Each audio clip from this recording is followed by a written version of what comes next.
What is up, everyone? JD here. I hope you're doing well today. We're going to be doing my full review of the Kansept Korvid S. Let's get into it.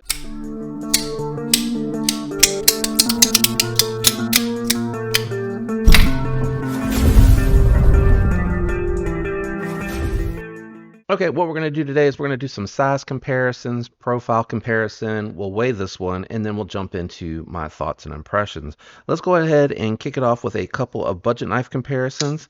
Here it is against the Miguron Moyarl, which I consider to be more of a medium-sized knife. So this is definitely going to fall more into that small category, but there is a little bit of a caveat with that. Let me go ahead and bring out the Civivi Ball Tusk as well. And as you can see, this is more of a full size.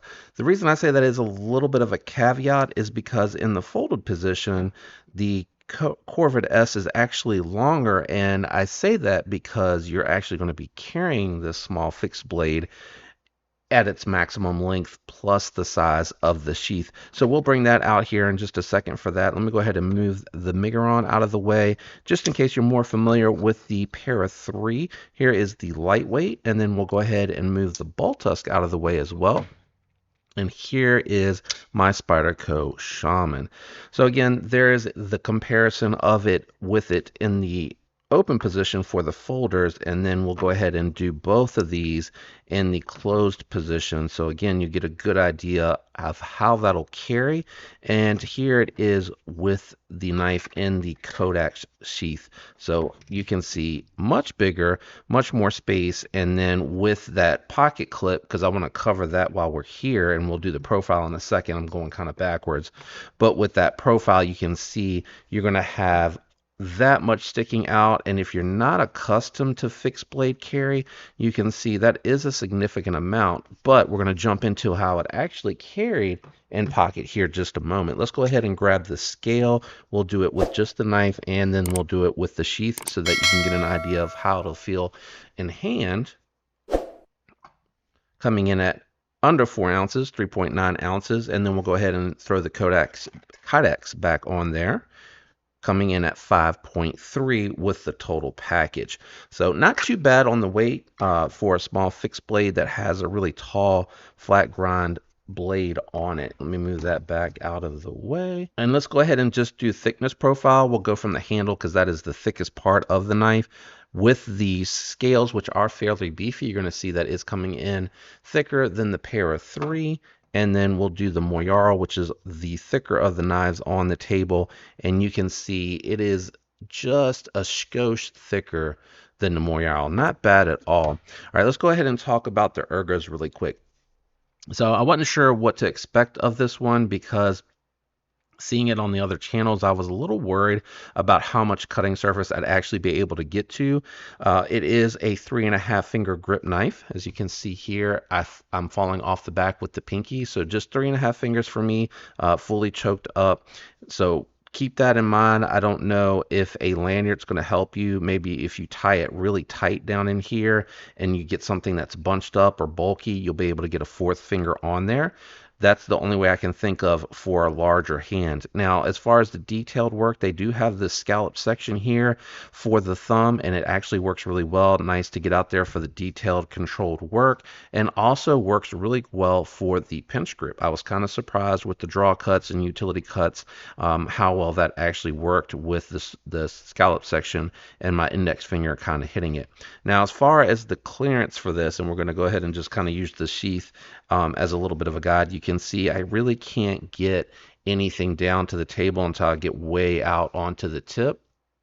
And again, this is a really rough reenactment of what it looks like with the hand on it, but you're really not going to get a lot of cutting surface there. What you're going to want to do, if you want to do that, you're going to want to move to the pinch grip, and you're not going to want to be cutting through anything super thick. If you do get on something tall, I would recommend that you cut until you hit the fingers, and then you can kind of push the rest of the way through depending on how dense the material is. The blade itself actually worked really well. We'll kick it on down to the garage really quick to show you the cutting. Okay, we're down here in the garage with the Kansept Korvid, And don't know if this is super fresh because it's coming via the pass around group. So let's just see what it looks like. Nice and slicey going through the paper. And let's just see what it looks like going through single ply cardboard. Pretty slicey, guys. Pretty slicey. Yeah, pretty slicey. Nice geometry on this one. And as you can see, it performed really well. Nice, thin, tall, flat ground blade. The micarta handles and the handles themselves, really comfortable, even though it is just 3 fingers. I wouldn't use this for anything hard use, but to break down some boxes, get into some packages, things of that nature, I think this would work really well for. And feel free to leave a comment down below on anything else that you think would work really well for this one. Kansept is doing a really good job with their black washed blades. And one of the most impressive things about this particular knife is they're actually starting at what I see here is 59 bucks. Actually, I apologize. They're starting at $50 if you're getting the G10, the micarta, a few bucks more coming in at 59. And then they do have a couple of the carbon fiber versions out there that are 99 bucks.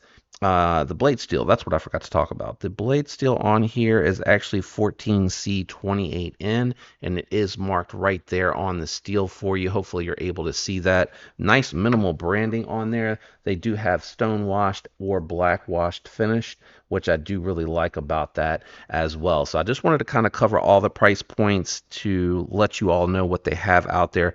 But it is a very good looking model. The finishes on it are done very well.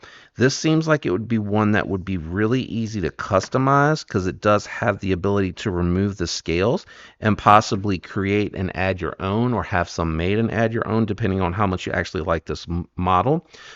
The fuller here is definitely just for decoration. It may help with it going in and out of the Kodak sheath, but I'm not 100% sure about that.